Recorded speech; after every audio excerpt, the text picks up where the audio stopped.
ಎಲ್ಲರಿಗೂ ನಮಸ್ಕಾರ. Ma'am story ಚಾನೆಲ್ಗೆ ಸ್ವಾಗತ. ಇಂದಿನ ವಿಡಿಯೋದಲ್ಲಿ ಎಗ್ ಆಮ್ಲೆಟ್ ಹೇಗೆ ಮಾಡೋದು ಅಂತ ತೋರಿಸ್ಕೊಡ್ತೀನಿ. ಸಿಂಪಲ್ ಆಗಿ ಬಟ್ ಟೇಸ್ಟ್ ಮಾತ್ರ ಸಖತ್ತಾಗಿರುತ್ತೆ.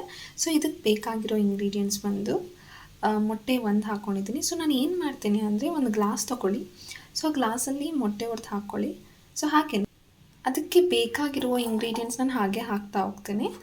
ಸೊ ಒಂದು ಎಗ್ಗೆ ಜಾಸ್ತಿ ಆನಿಯನ್ಸ್ ತಿನ್ನೋರು ಇಷ್ಟ ಆಗ್ತಾರಲ್ವ, ಅಂದರೆ ಯಾರಿಗೆ ಜಾಸ್ತಿ ಆನಿಯನ್ಸ್ ಬೇಕು ನನಗೆ ಅನಿಸುತ್ತಲ್ವ ಅವ್ರಿಗೆ 1 ಆನಿಯನ್ ಹಾಕ್ಕೊಳ್ಳಿ.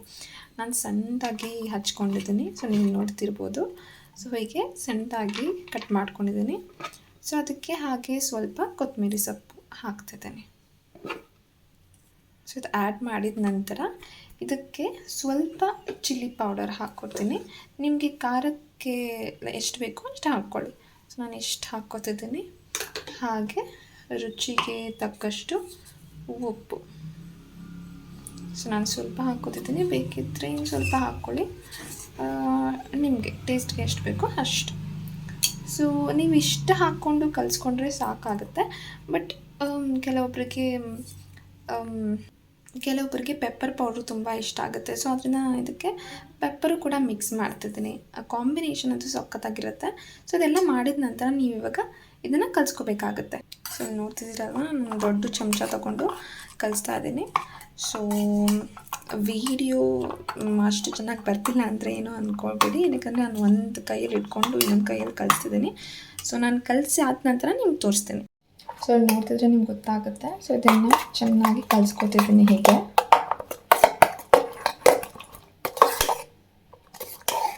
ನೋಡಿ, ಹೀಗೆ ಬರುತ್ತೆ.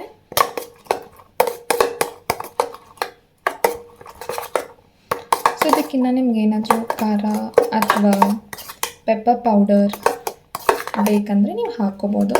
ನನಗಿಷ್ಟೇ ಸಾಕು. ಸೊ ಅದರಿಂದ ಇಷ್ಟಕ್ಕೆ ಕಲಿಸ್ಕೊತಿದ್ದೀನಿ. ನೋಡಿ, ಈ ಹದಕ್ಕೆ ಬಂದಿದೆ.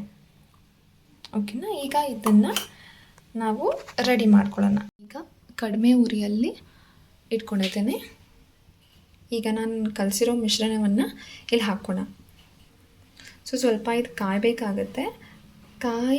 ಕಾಯ್ದಾದ್ಮೇಲೆ ನಾನು ಸ್ವಲ್ಪ ಆಯಿಲ್ ಹಾಕ್ಕೊತಿದ್ದೇನೆ. ಯಾಕಂದರೆ ಅದು ನೀಟಾಗಿ ಬರುತ್ತೆ ನಿಮಗೆ. ಸೊ ಈಗ ಹಾಕ್ಕೋತಿದ್ದೀನಿ.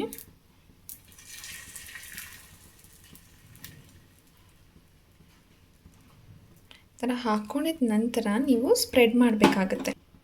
ನಾನು ಹೀಗೆ ಸ್ಪ್ರೆಡ್ ಮಾಡ್ಕೊಂಡಿದ್ದೀನಿ ಸ್ಪೂನಲ್ಲೇ. ಹೀಗೆ ಆನಿಯನ್ ಅಂದರೆ ನನಗೆ ತುಂಬ ಇಷ್ಟ, ಎಷ್ಟಿದ್ರೂ ತಿಂತೀನಿ. ಸೊ ಅದರಿಂದ ನಾನು ಜಾಸ್ತಿ ಆನಿಯನ್ ಹಾಕ್ಕೊಂಡಿದ್ದೀನಿ. ಅಂದರೆ ಒಂದು ಮೊಟ್ಟೆಗೆ 1 ಆನಿಯನ್ ಇದ್ದರೆ ಸಾಕು. ನಿಮ್ಗೆ ಇನ್ನೂ ಬೇಕಂದರೆ ಕೂಡ ಹಾಕ್ಕೊಳ್ಳಿ. ಸೊ ಚೆನ್ನಾಗಿ ಬೇಯಲಿ. ಇವಾಗ ನಿಮ್ಗೆ ಬೇಕಂದರೆ ಫ್ಲೇಮನ್ನು ಸ್ವಲ್ಪ ಇನ್ಕ್ರೀಸ್ ಮಾಡ್ಕೋಬೋದು ನೀವು. ಈ ಚಳಿಗಂತೂ ನೀವು ಮಧ್ಯಾಹ್ನ ಅಥವಾ ಸಂಜೆ ಸ್ನ್ಯಾಕ್ಸ್ ಹಾಗೆ ಬಿಸಿ ಬಿಸಿಯಾಗಿ ಮಾಡ್ಕೊಂಡು ತಿಂದರೆ ಅಂತೂ ಸಖತ್ತಾಗಿರುತ್ತೆ. ಇದು ನೀವು ಆಚೆ ಹೋಗಿ ತಿಂದರೆ ಏನು ಗೊತ್ತಾ, ನಮಗೆ ಯಾವ ಥರ ಆಯಿಲ್ ಮಿಕ್ಸ್ ಮಾಡ್ತಾರೆ ಅಥವಾ ಏನು ಮಿಕ್ಸ್ ಮಾಡ್ತಾರೆ ಗೊತ್ತಿರಲ್ಲ. ಮತ್ತು ಆಬ್ವಿಯಸ್ಲಿ ಸ್ವಲ್ಪ ಎಕ್ಸ್ಪೆನ್ಸಿವ್ ಆಗಿದ್ದೇ ಇರುತ್ತೆ. ಬಟ್ ನೀವು ಮನೆಯಲ್ಲೇ ಮಾಡ್ಕೊಂಡು ತಿಂದರೆ ಏನಾಗುತ್ತೆ ಅಂದರೆ ಹೆಲ್ದಿಯಾಗೂ ಇರುತ್ತೆ, ಮತ್ತು ಆಯಿಲ್ ಕೂಡ ನಾವು ಒಳ್ಳೆಯದೇ ಬಳಸ್ತೀವಿ ಅಲ್ವಾ. ಸೊ ಚೆನ್ನಾಗಿರುತ್ತೆ. ನೋಡಿ, ಹೀಗೆ ಬಂದಿರುತ್ತೆ. ನನಗಂತೂ ಸ್ಮೆಲ್ ಸೂಪರಾಗಿ ಬರ್ತಿದೆ. ಹಾಗೆ ಈಗಲೇ ತಿಂದ್ಬಿಡೋಣ ಅಂತಿದೆ. ಆದರೆ ಸ್ವಲ್ಪ ಬೇಯಲಿ, ಅದ ನಂತರ ನಾನು ತೋರಿಸ್ತೀನಿ ನಿಮಗೆ ಹೇಗೆ ಬಂದಿದೆ ಅಂತ. ನೋಡಿ ಹೇಗೆ ಬಂದಿದೆ, ಸಖತ್ತಾಗಿದೆ. ಹಾಗೆ ನಾನು ಇನ್ನೊಂದು ಮಾಡ್ಕೋತಿದ್ದೀನಿ. ಎಲ್ಲ ಅದೇ ಫಾರ್ಮ್ಯಾಟ್. 2ನೇ ಆಮ್ಲೆಟ್ ಕೂಡ ರೆಡಿ ಆಗ್ತದೆ. ಆಲ್ಮೋಸ್ಟ್ ಆಯಿತು. ನೋಡಿ, ಎಲ್ಲ ಕಡೆ ಚಿಲ್ಲಿ ಪೌಡರ್ ಹಾಗೆ ಪೆಪ್ಪರ್ ಪೌಡರ್ ಎಲ್ಲ ಸ್ಪ್ರೆಡ್ ಆಗಿದೆ. So egg omelette ready. ನಾನು ಹಾಟ್ ಬಾಕ್ಸಲ್ಲಿ ಹಾಕಿಟ್ಕೋತಿದ್ದೀನಿ. ನಿಮಗೆ ಈ ವಿಡಿಯೋ ಇಷ್ಟ ಆದಲ್ಲಿ ಲೈಕ್, ಸಬ್ಸ್ಕ್ರೈಬ್ ಹಾಗೂ ಬೆಲ್ ಬಟನ್ ಕ್ಲಿಕ್ ಮಾಡಿ. ಧನ್ಯವಾದ.